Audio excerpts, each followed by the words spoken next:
Alright, currently we're at the scene of where a possible EF-3, the damage looks pretty bad here, has gone through, and we have a second storm going through now.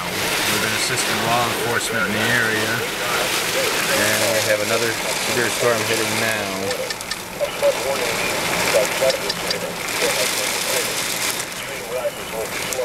Flash flooding is not expected.